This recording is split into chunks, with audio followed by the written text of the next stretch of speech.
Well, hey, good morning, everybody, and welcome to another episode of The Unlock Show. I'm your host, Tracy Wilson.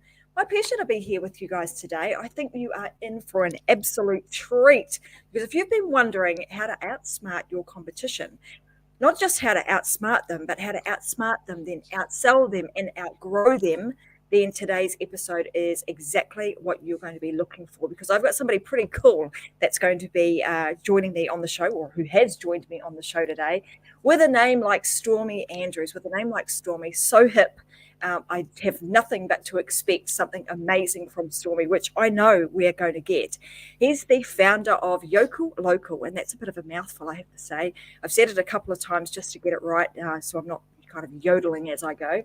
He's also an award-winning author. He's been authored books such as The Power of the Platform, Speakers on Success, and he's actually written that alongside the amazing Jack Canfield, Brian Tracy, and Les Brown. And in July 2020, he actually released the world's best buyer's persona system, which we're going to be talking a little bit about. And he's actually got something pretty cool to give to you guys, which is going to help you understand this more and actually understand what your buyer persona is. So hang around because you'll be getting your hands on that later, a little bit later on in the episode. That is actually a foundational step in being able to outsmart your competition. So once you understand that, you're going to be able to go away and outsmart your competition. And as you know, with every episode of the Unlock Show, we like to make sure that we give you actionable, practical steps, practical things that you could actually go away and implement straight away. He's also a licensed practitioner of NLP, love NLP. He's a top 50 Tech Visionaries. He was actually awarded this and a Forbes contributor, a HubSpot, I should say, contributor, and he is a trainer and master graduate of Rapport Leadership International. So enough said about all of his accolades, because I think his information that he shares with you today is going to speak for itself. So I want you guys to really take on board what he's talking about, because the landscape has changed significantly and we need to make sure that we're staying ahead of the curve. And if you can keep that one step ahead of your competition, then be able to implement the things that Stormie talks about in terms of being able to outsmart them and outsell them and then outgrow them. You are going to have a very, very successful business in the decades to come. So welcome to the show, Stormie. It's fantastic to have you here. Thanks, Tracy. I am so excited to be here with you today. I'm excited to have you. So, hey, look, tell me, I was having a bit of a chat with Stormie too before the show, and his bio said he's from Nevada. So he said, yeah, I'm in Las Vegas. And I was saying, I absolutely love Las Vegas, whole lot of fun, when you go there. But, Las Vegas is really renowned for, I suppose, the casinos, and you go there for a lot of fun, and it's high energy kind of a place. You've been there for quite some time. And how did you come to be doing what you're doing now when, you're actually in a place that's full of a lot of noise, and I'm going to say even distraction? Absolutely. Tons of distractions here in Las Vegas. And distractions are just like anything else. If you are not focused or driven or keeping your eye on the ball, those distractions, I like to call them squirrels.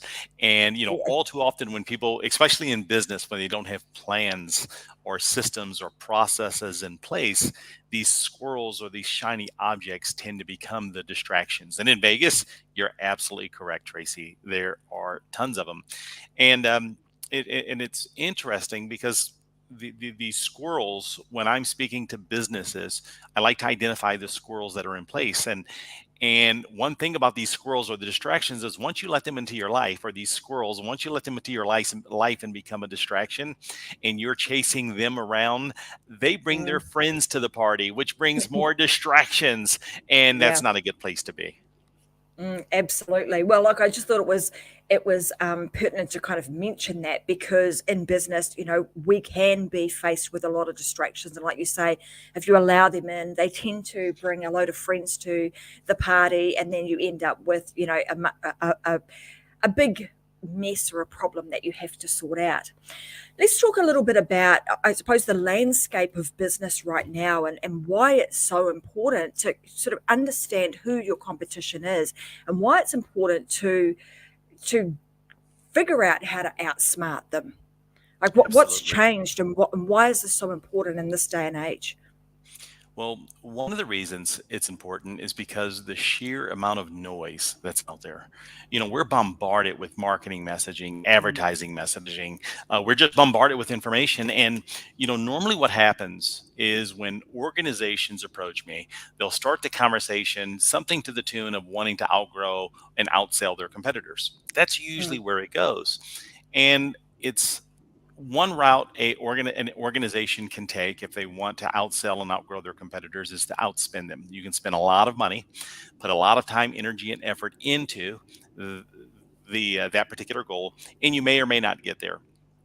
But that's why the outsmart methodology is so awesome, and it's how can we outsmart the competitors? Because if we're thinking about outsmarting the competitors, putting our best foot forward and willing to do what they're not willing to do in regards to understanding your customer, understanding the customers in your marketplace to a level that they've never even dreamed of. And when you're able to do that as a business or as an organization, it allows you to uh, have this intimacy with your customers and strangers because you have an empathetic message that tends to resonate and it tends to connect because your messaging, your deliverables, your customer service, everything you do is customer centric and it's focused on their pain mhm. points, their issues, and their struggles. And how are you going to do that if you haven't spent the time, energy, and effort involved identifying their pain points, their struggles, their issues? It's not about you.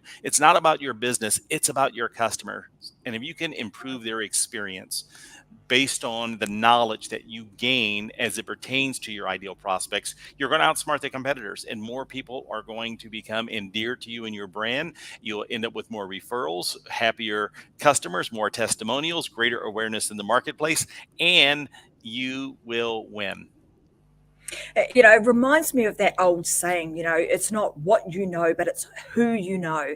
and Sure. and this is still very relevant in this arena, right? Because the more we can, like you say, the more we can know, the more intimately we can know and understand our prospect or our potential customer, then the more likely it is that you're going to be able to create stories, products, services, and things that are going to serve their purpose well. So I just remember, remember that from way back. Not what you know, it's who you know. And in this case, really taking the time to understand who our customer is at the outset. When you're thinking through this, and I know that a lot of businesses kind of start out and they have a product or a service because we've dreamt something up and we've thought, hey, it starts off as being, this is a good idea. How many times do you tend to see, businesses that maybe have gone down this path and have had some level of success, but have actually omitted to take the time to really understand who their audience is? Like, how frequently does that happen? Oh, Tracy, it happens all the time.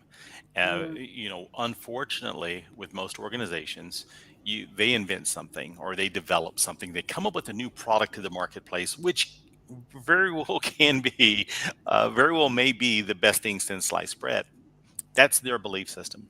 And because their belief system is so strong as it pertains to the goods, the services, the products they're bringing to the market, they have this misguided belief system. And it's a belief system that everyone else has the exact same feelings and emotions towards and an understanding mm, towards the goods and services that they bring to the marketplace. So they tend to want to skip this very, very important step.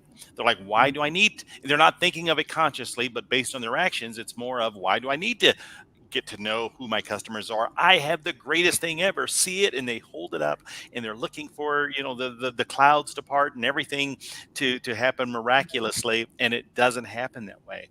It's not always the best products that make it within the marketplace.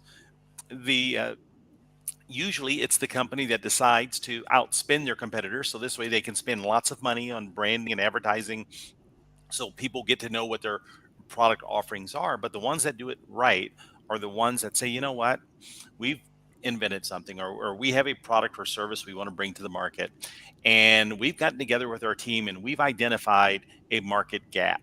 And within that gap, we can create messaging that's so organic and so original, and that it will appeal to someone. Not everyone, but it will appeal to Mhm. someone unlike anything else in the marketplace. Well, what if we figure out their pain points, their struggles, and how our product alleviates their pain points and their struggles? And what if we can put our positioning factors in a way that positions us differently than everything else in the marketplace? And what if we can create messaging that's designed to create more trust, and gives us more authority? And uh, uh, it it's those organizations that have the opportunity of doing it right, because they just spent the time and they realize that they may have a great product, but they truly understand that everyone else may not have the same feeling and emotion. So understanding that that needs to be built and developed. It sounds simple enough, but very few times do organizations take the time, energy, and effort required to do it. Well, that's part of, I suppose, the next question that I have is when you're doing this, because, like you say, it sounds simple enough. It sounds like you could just sit down and do this. Yet many businesses don't, and often it ends up in the too hard basket because I'm just not sure how to go about doing that. What are some simple things that, or maybe questions that people could be asking themselves to really start to dig deep on understanding who their potential customer is and how they can service them to the highest level? So, one of the things you can do, one of the first exercises that I recommend organizations do, and when they consult with me that we do together, is identify their positioning factors. What Mm, makes them different than the other players in the marketplace? Are their deliverables, or is it what they're bringing to the market? Is it more of a so what, me too?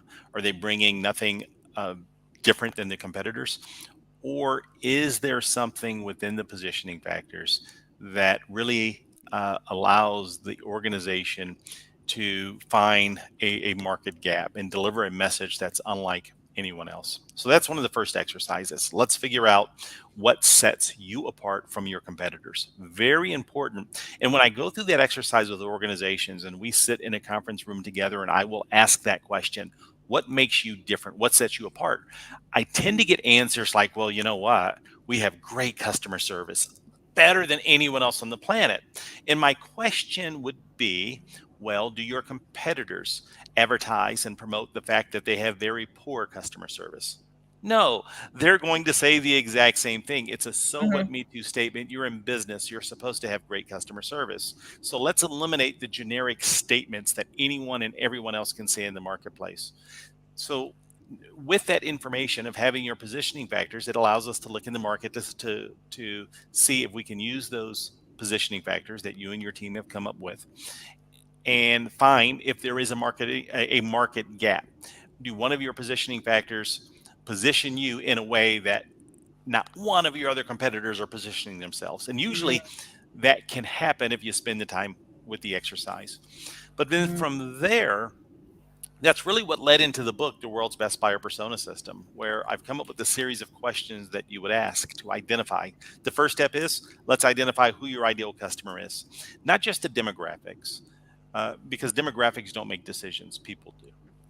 And mhm, once we identify who those people are, well, let's start to identify their triggering events.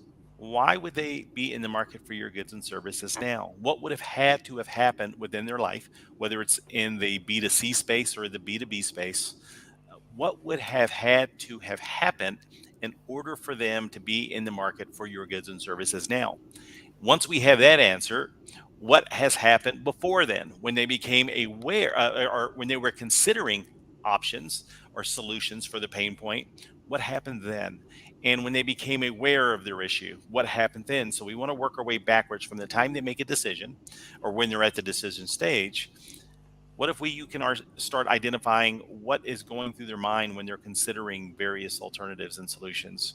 What if you can figure out the questions that they're asking when they're in the awareness stage? Those are very powerful questions. And if you understand those questions, it allows you to create content that is in alignment with the journey that your ideal customers are on. And it doesn't stop there with triggering events. We, if Abraham Maslow's hierarchy of needs is a tool Mhm. that we use within the book, where we can look at the need that needs to be met as it pertains to your ideal prospect. And if you realize your prospect has a need that relates to safety, well, then we should have messaging that's in alignment to safety versus love and belonging or physiological.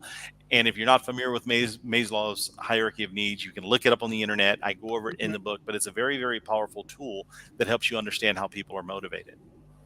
And we go through a series of exercises within the book. And as you go through the exercises and you're identifying the pain points, the struggles, the triggering events, your positioning factors, it allows you to create a message and a narrative that is designed to help strangers get to know you a little bit faster and a little bit better. It helps strangers get the opportunity to like you and then ultimately trust you. And when they trust you before they even met you, that's magical. You end up in a scenario where you're creating customers from scratch before your competitors even know that they exist, because they've created a relationship with you because you've been a great steward helping them through their journey, not even knowing it, strict only because you've done a little extra work that your competitors weren't willing to do. Mm.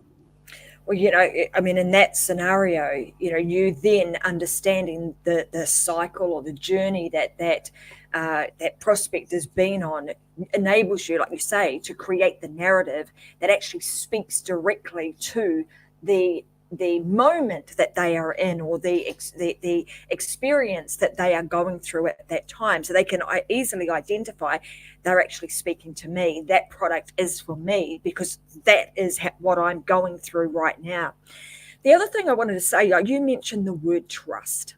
And, in this day and age, with everything that's gone on over the past, 2 to 3 years, um, trust has been something that we have, we always held that in really high regard. Like, trust was like way up there. But over the last few years, that trust has tended to be eroded. So people are a lot more skeptical, a lot more wary of things.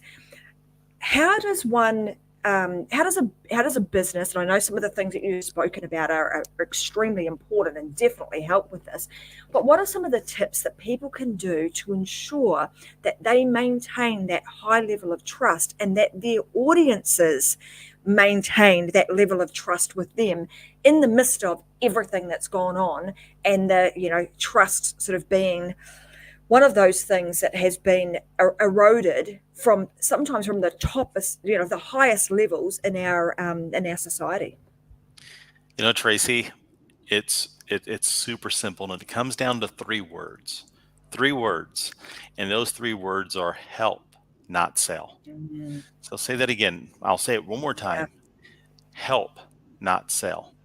If we think about your ideal customer, when you spend the time learning their journey, learning their pain points, and you're focused on selling, well, you're a schmuck, in that scenario.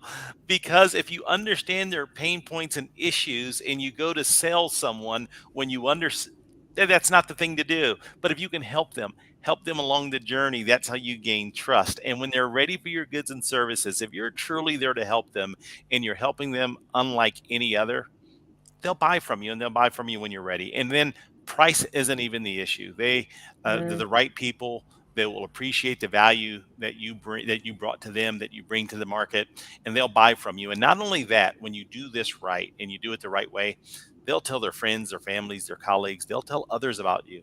They'll leave reviews. They elevate themselves through the customer ladder. And I'm going to dive on the customer ladder because this is where a very, very important part. And the concept of the customer ladder, using the definitions that I use when I'm helping others go through the process, is, let's imagine the first time someone does business with you, they buy your goods and services once. Let's call them a customer. Mm. even if they're not called a customer in your industry. For the sake of this argument, let's call them a customer. Well, then the next rung on that customer ladder would be a client. And the definition of a client for this example is someone that if they needed your services, again, you're top of mind. There's no guarantee they're going to do business with you, but you are top of mind. And that's a great position to be in. Versus a customer, if they needed your goods and service again, they're back to looking for the various providers, Right. oftentimes who has the lowest price. So no one wants to be in a price war, where a client appreciates the value you brought to the table. So then the next rung on the ladder from the client is an advocate. And an advocate is someone, not only are you top of mind, but they're the type of person that really appreciate your goods and services, and they're more likely to leave a review, a testimonial. And if a friend, family, or colleague member asks them for a solution provider that you happen to be that particular provider, Mm. they will recommend and refer you because they are confident in regards to your deliverables. But then above an advocate is a raving fan. And a Mm. raving fan, that is the person that can't imagine anyone on the planet, including themselves, not doing business with you. They're the people that tell everyone you need to do business with this particular person. So, for instance, to give you an example, I'm a raving fan of Tesla automobiles. I bought a Tesla. I was a Lexus guy, then I bought a Tesla. And now I tell everyone, you've got to drive one of these cars. You got to get in one of them. Let me come over to your house and I'll take you for a ride. I'm a raving fan. I don't know how many cars I'm responsible for selling, but I can absolutely say with certainty I'm personally responsible for over a dozen cars being sold strictly from taking friends and family to a test ride. And I'm not even on the payroll, right? How Yeah, yeah. cool would it be Mm. if you had an army of people that are raving fans? And it's a simple process. Let's think about, if you were to think about everyone in your database, all of your customers, and you start thinking of who are your customers, your clients, your advocates, and your raving fans, and then ask yourself, what systems and processes and added value can you bring to the market to elevate more of your customers to becoming clients, more clients to becoming advocates, more advocates to becoming raving fans? If you can just increase your number of advocates and raving fans, your business will grow. I've had businesses that have seen 2, 3, 400% growth within their business strictly by putting a system and a process in place strategically designed to improve the ratio of customers moving up the ladder, and Mm. just putting a system and process in place. That makes a lot of sense, and hence the reason that I think when I was reading some detail about your book, and you talk about that we need to be looking at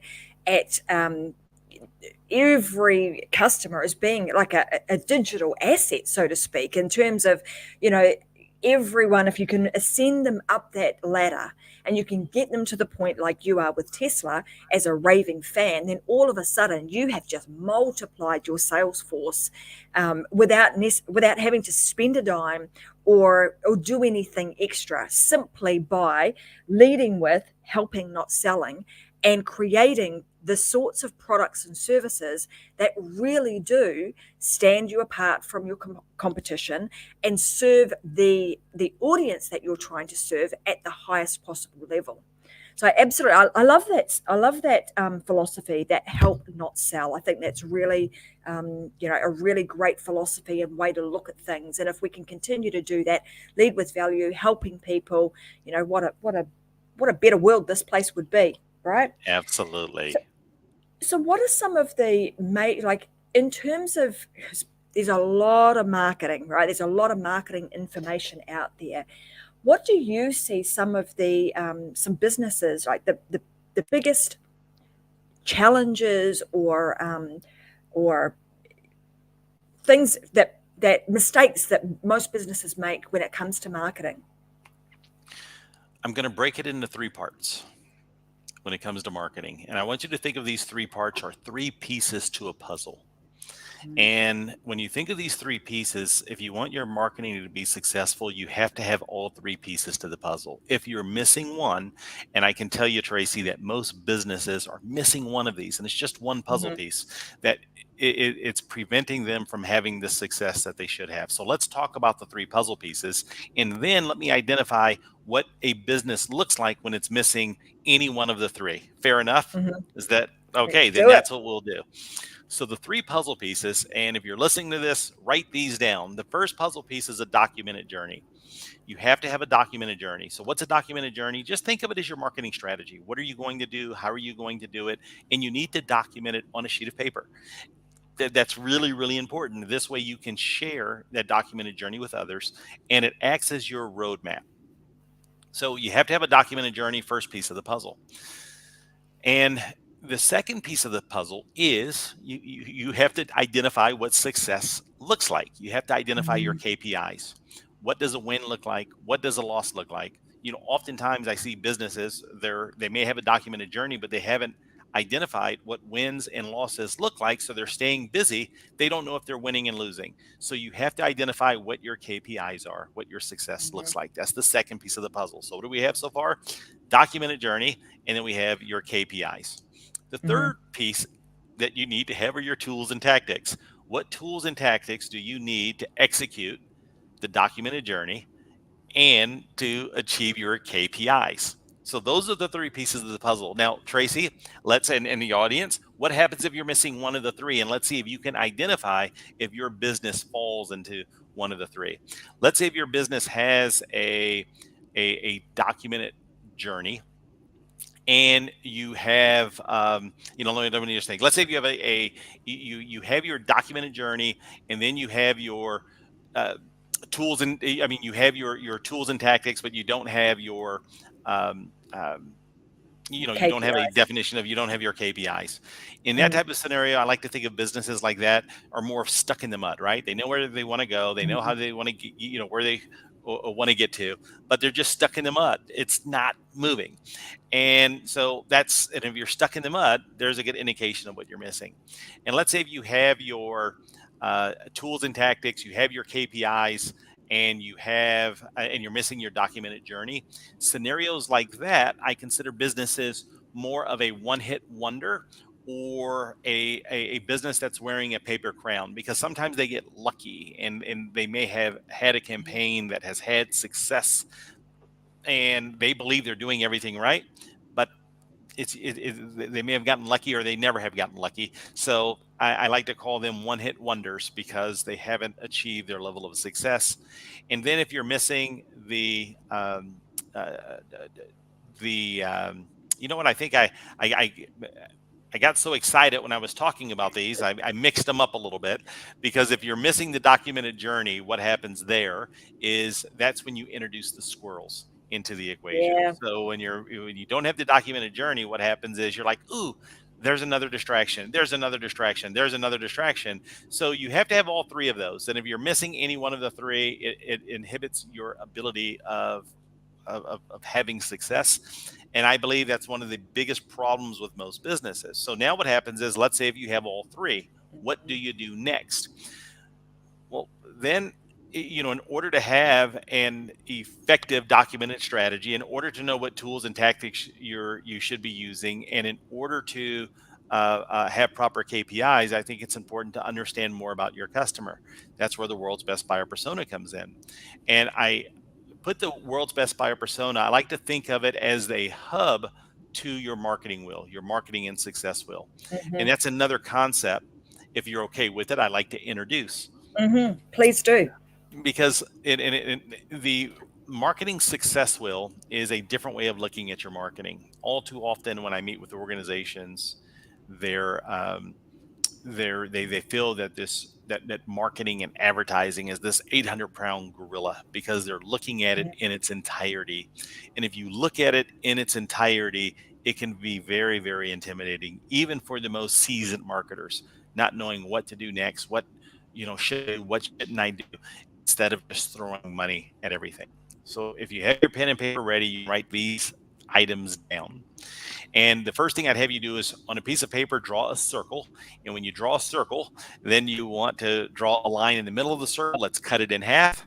And then once you draw the vertical line, draw a horizontal line. Now you've cut the wheel in fourths, and then you're going to put two more diagonal lines, and now you have the wheel broken into 8 pieces. And by the way, I'm going to give you free access to the marketing wheel. So if you didn't write it down, no worries. I'm going to give you a link where you can download the marketing wheel and do this exercise. Mm-hmm. Should And look a little like that, people. it looks absolutely, that's perfect. So my instructions worked. And if we think about the marketing wheel, it's a great tool to help you identify the areas of strengths, the areas of weakness, what you should be focused on and shouldn't be focused on. So in the first area of the marketing wheel, that would be in the area of roughly the 10 to 11 o'clock position. I would write inside of their awareness. So let's look at your marketing from a standpoint of awareness. And then from the center of the wheel to the outside, I would have you write letters. At the very top of the marketing wheel where your tire would be, you'd put an A there. And and down towards the center, you'd put an F. And then between that A and F, you would put your D, C, and B. You're going to have the ability of grading yourself. So if we were to think about your business in terms of awareness, and if you were to grade yourself on a scale of A, B, C, D, or F, another way to think about it is a scale of 1 to 5. If I was a stranger looking for your brand, your goods and services, how aware would a stranger be of your brand once they're in the market for your goods and services? How would you rate yourself if you said, you know what, our SEO's great, or we have lots of TV commercials, or we're doing a great job with billboards, or whatever your strategy happens to be, or just everyone in the market knows who we are, we're definitely an A. And if you say, you know what, I don't think a stranger has ever found us. All of our business comes from the people who, referrals. We're horrible in awareness. In that case, you'd give yourself an F, and then anything in between. And when I give you access to the exercise, I will walk you through it. By the way, there are videos associated with the free exercise. So that was just an example of looking at one of the 8 areas that you would grade yourself in. But then the next area is engagement. What are you doing to get people to engage with your brand? Is it working or not? And then from engagement, the next area in the marketing world would be lead generation. You'd rate yourself there on from an A to an F scale. And then from lead generation, then there's the next portion of the marketing wheel would be conversion optimization. Of the leads you're getting, are they converting into customers? How's that working out for you? And then there's an element which is called wow. I will spend a second on wow because this is a tremendous opportunity. What processes and systems do you have in place that are designed to wow your customers immediately after they come on board to do business with you? You see, all too often, businesses think that a win is getting a new customer. Well, what if you were to think a win is not just getting a new customer, but wowing them, reducing the tension, the fear, the stress of them choosing a new vendor? And how can you wow them at the time of purchase and just do little extras that no one else in your industry is doing? It's going through an exercise of being able to wow your customers is very, very powerful and impactful. And then from the wow, it goes to the customer ladder. What's your process of taking customers to clients, clients to advocates, advocates to raving fans? The next area of the marketing wheel would be reviews and testimonials. And then the final section of the marketing wheel would be referrals. What's happening there? Are you getting them or not? So now, if we were to think of that wheel, the center of that wheel is your hub, and the hub is the world's best buyer persona system. You see, the more intimate knowledge you have with your customers, the greater you can impact any of those 8 areas. And now what it comes down to, what's your documented journey for any of the 8 areas? What tools and tactics are you going to put in place for any of the 8 areas of the marketing wheel? And then what does a win look like? What is your definition of success? What's a KPI? If you've given yourself a grade of a C, all you need to do is figure out a documented journey of what your strategy would be to get to a B. And then what tools and tactics would you use to get to a B?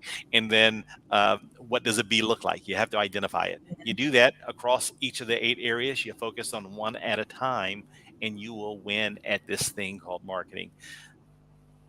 Did that make I sense, love or did it. I just go on a tangent, Tracy? No, Please tell me. absolutely. It made sense. And I think one of the things that we'll make sure we do actually right now is because, as I'm sure everybody's written that down and they got their little, got their pen and paper out and drew the circle, but you're probably, thinking, oh, how do I put all of my stuff onto this wheel? So let's make this easy for you. The place that you need to go so that you get instant access to the marketing wheel that Stormie is providing is heading on over to, let me Uh, just read this. Offers. Is that oh correct? no, I Right. made it easier. You can go to Oh, Outsmart easier. All Tools, right. outsmarttools.com, Rightio. Here we go. So let me just put this on here. Outsmarttools.com. tools.com. I made it Here super we go, easy. guys. Awesome. Well, let me just pop that on the bottom of the screen so that if I got that correct, outsmarttools.com. Anything we talk about today, whether it's a link to buy the book, free worksheets, workbooks, they're all there on outsmarttools.com. It's just a simple page with various links to take you wherever you want to go. Beautiful. Well, there you go, guys. So to get instant access to the book and well, to be able to purchase the book, of course, but also instant access to the marketing wheel, head on over to outsmarttools.com. Do this process. And what I would recommend you do, if you want to continue this conversation with Stormie, also go to Success Secrets for Business, Family, and Life on Facebook. You'll find this recording will be inside of there, and you'll be able to comment underneath the recording and ask any questions about that. And of course, you'll also be able to connect with him through Outsmart Tools, I'm sure. So make a point of reaching out to Stormie and asking more questions about how this can apply to your business. But I think I've actually gone and I've had a look at it. There's very simple videos that Stormie has recorded, so you can follow along with his instructions. And by the time you've finished, you get a couple of reports. One that he's going to send you, and then another one that you'll get from the world's Best Buy As persona. If I got that right? So you're you going to got it get that right, absolutely. couple of different emails, right? So they are in depth, and I would recommend that you do them. Why, when we're thinking about this, Stormie, like when you put all of this together and people are going through it, how do they determine which area they should be working on first? Does it matter? Do they just pick one, or is there actually a methodology in understanding which area they should focus on first to give them the biggest bang for their buck? Normally, what I recommend is there's usually an area that your business has already started. As a matter of fact, usually there's an area that you've already completed 80% of what needed to be done, but then the squirrels came along and distracted you. And I'm a Mm, huge believer in getting the quick and easy wins out of the way first. So when you look at your marketing wheel, you may, and what I can tell you, I can almost guarantee it because it happens every time. Someone builds their marketing wheel and they're like, oh my gosh, you know what? I started down that path. I didn't complete it. It will not take much energy, effort, and resources for me to take our C to a B, or to take it to the next level because I've already started the process. So what I recommend once you complete your marketing wheel, preferably you've also completed your world's best buyer persona. You'll make better decisions by completing the world's best buyer persona, complement with your marketing wheel. And I recommend looking at your marketing wheel, taking action on whatever item there is that you can get the quickest win. And it's usually something that you've already started in-house, and go for it. Knock it out, win. It feels good when you get the win. It becomes a psychological win for you, and it makes it that much easier for the next. That's what I recommend.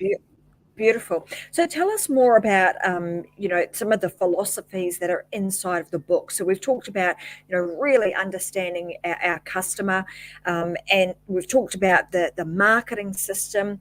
What other pertinent things that are inside of the book that you think are really important for people to know and understand, so that they are able to make some really good decisions about, where to spend their marketing dollars, where to not just spend their money, but where to spend their time and effort? Absolutely. And what happens, when um, anyone who, if you use the world's best buyer persona system, besides the book, you have free access to this worksheet. And inside this worksheet, this workbook, it's not even a worksheet, workbook, are several exercises that are designed to help you create your world's best buyer persona system. But here's one of the extraordinary benefits of creating and using a system like this. It's a phenomenal tool for transference of knowledge. Imagine this for just a second. You are the person that if you're the CEO or the creator of a business or an entrepreneur, you're the person that created your business. You know more about your business than anyone else, or more about your industry. You are the expert. And a big mistake that happens is, as the expert, you hire someone to do your social media or to do your website or to do your sales and marketing, and the expectation is that they know as much as you do, uh, based on your actions. You hire them with Mm, the understanding they don't know as much as you do, but based on your actions, because you're busy, the expectation is they're going to be successful at their job because that's what they're supposed to do. They are an expert. Unfortunately, there hasn't been an adequate transference of knowledge. So, what the world's best buyer persona system does is, you, as the business owner or the business leader, going through the exercise, you get to document lots of your knowledge as it pertains to your ideal customer. And then what happens is the worksheet gives you the ability. It has an ad libs component to help you create a narrative and a story. You see, as humans, we learn by storytelling. That's the way it's been mm, since the days of cavemen, right? They started telling mhm, stories, and that's how we learn and comprehend. So imagine this for just a moment within your organization. Let's say if you were to spend a little bit of time creating ideal personas, identifying who your ideal customers and prospects are, and now you're able to create these incredible stories that share their journey, their pain points, their struggles, their desires, and you're able to use those documents, and you share the documents with your customer service team.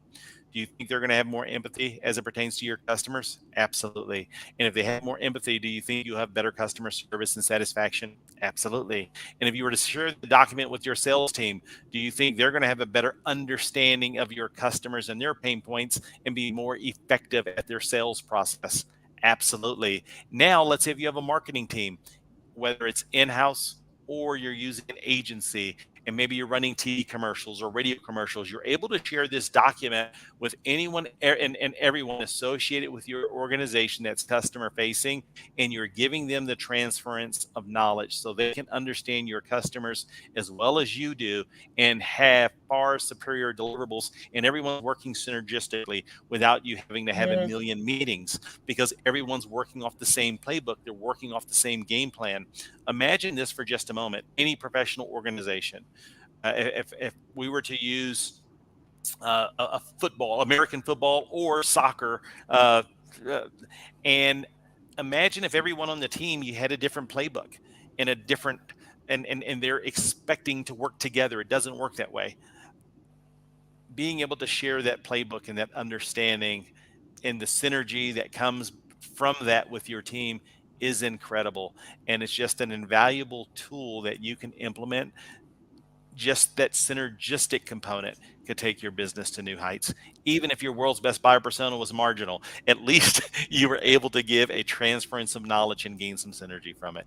Did I answer the question, Tracy, with Absolutely. that And I think long-winded that answer? is No, that's really important, because I think the benefit of, taking the time to do this, like you say, as the business owner, we get all excited, we're enthusiastic about what it is that we've created, but not taking the time to transfer that.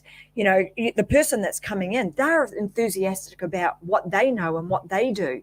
And somehow you've got to be able to come together synergistically, transfer that knowledge so that you are all on the same page, playing from the same playbook, and that then enables you to make any move you want, whether it's, hey, I'm actually going to employ somebody, or this time around I'm going to use an agency. I mean, I know, because I've run an agency for many years. So to have a client show up with that kind of, or that level of detail and understanding of their client, their customer, the customer journey, how they differentiate themselves in the market.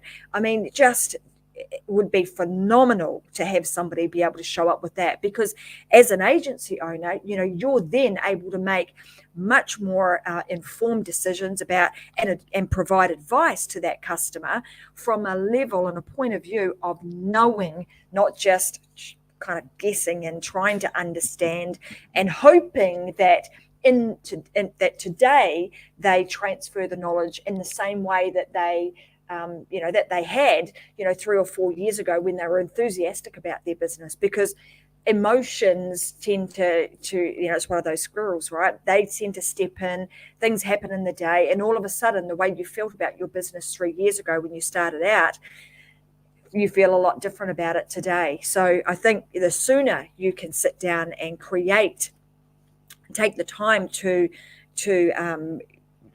build your customer persona, build your marketing system, take on board these things and actually create that plan, the better off you're going to be. Because what better time to do it than when you're enthusiastic about the whole thing and you understand it and it's fresh in your mind and you haven't allowed squirrels in. Absolutely. You nailed it.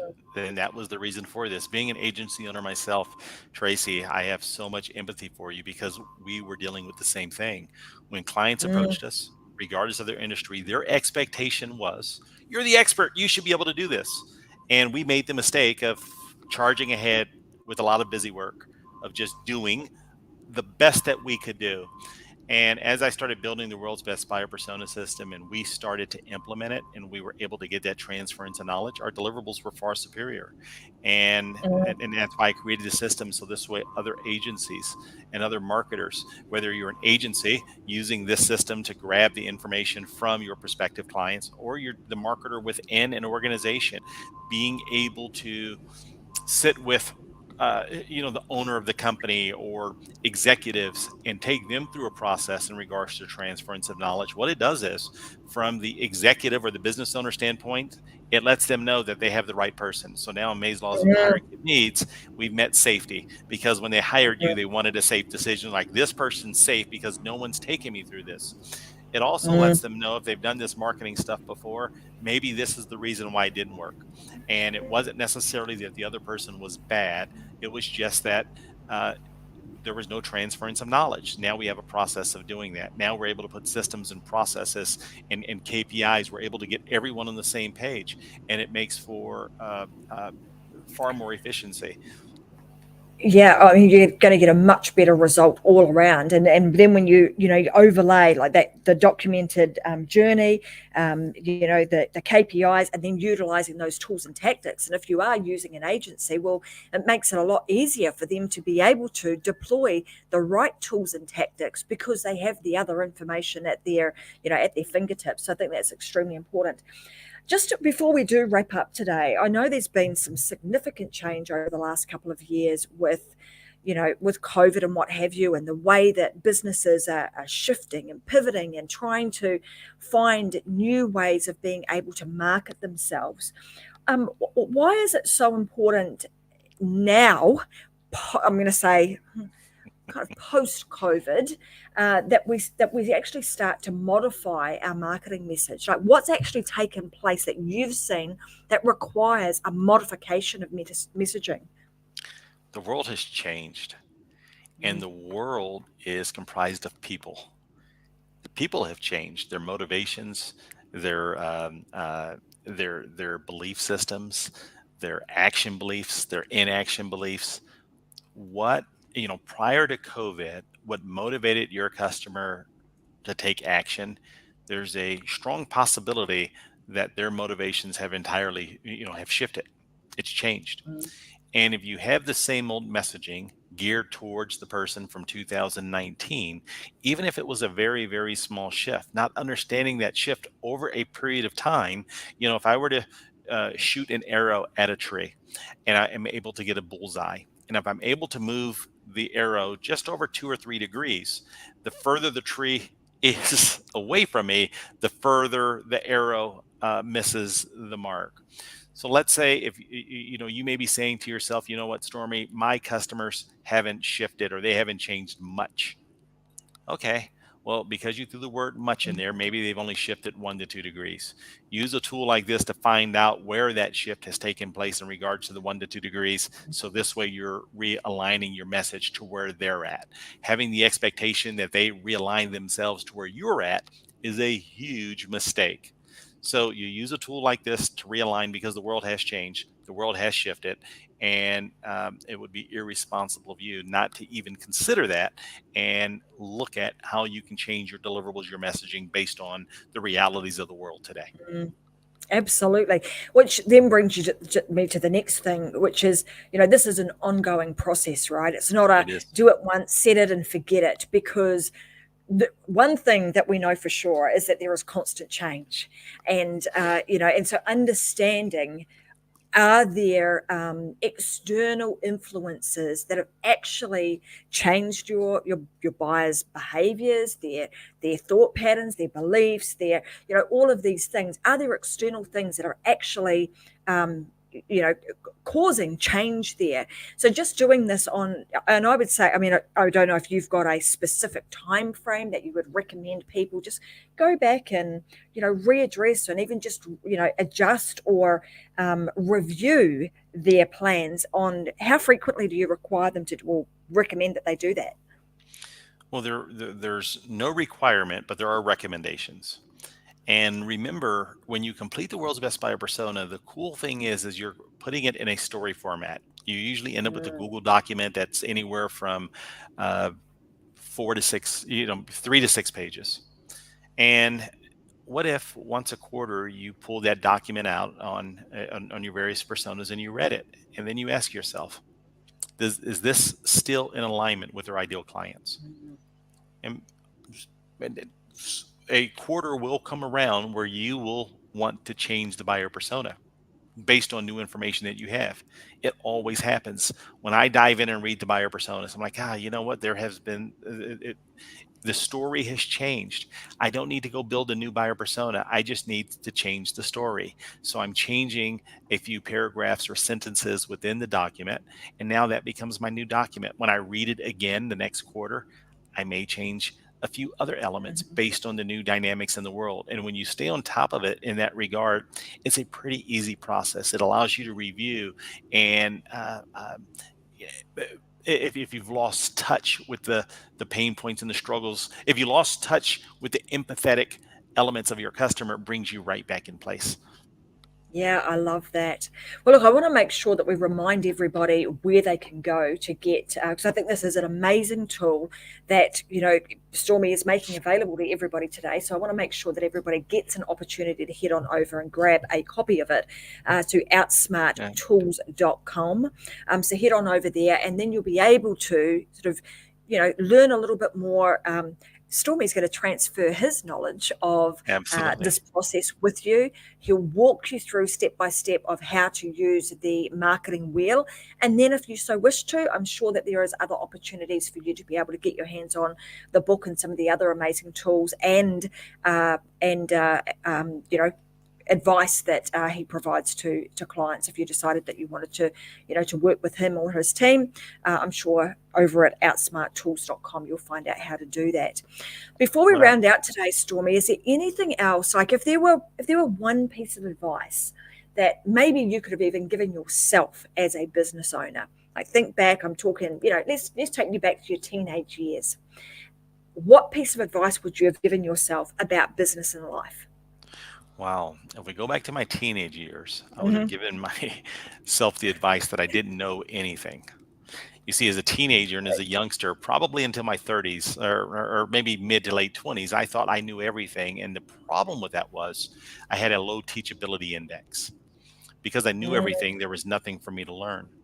So once I realized that I knew nothing, it was very, very eye opening because the more books I read, the more time I spend learning, the more I realize I know nothing, and I Yeah. enjoy it because the less that I know, the greater the thirst is for that knowledge, and I enjoy it. So, except that you know nothing, this you can go out and grab it, and whether it's the world's best buyer persona system or anything else, become a consummate reader or listen to books on Audible, but just grab information. There's an incredible amount of knowledge of the people that have walked this planet before us that have, we're so fortunate that some of them have taken their knowledge and they put that knowledge to pen and paper so it's there for you.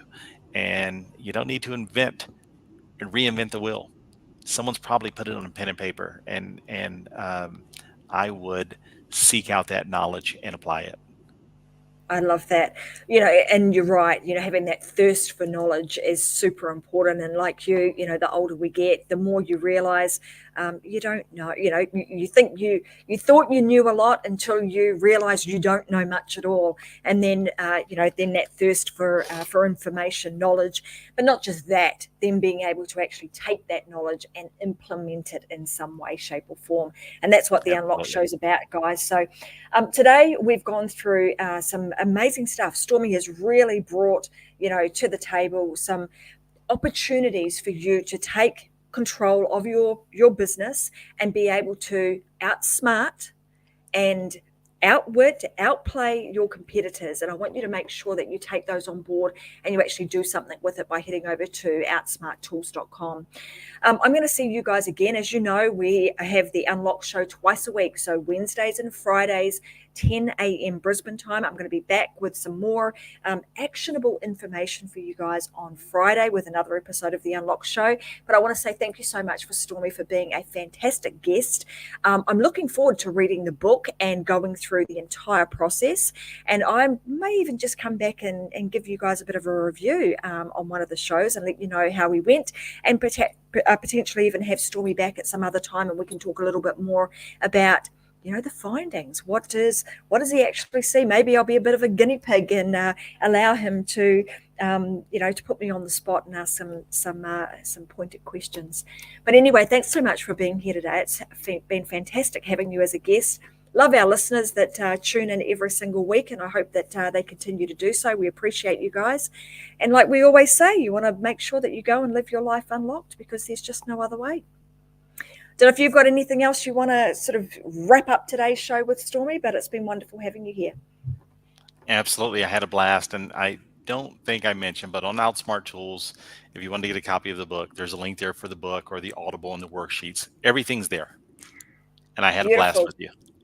Well, thank you so much, and take care. All right, guys, take care, and I'll see you guys again on Friday, 10 a.m. Brisbane time. Bye for now.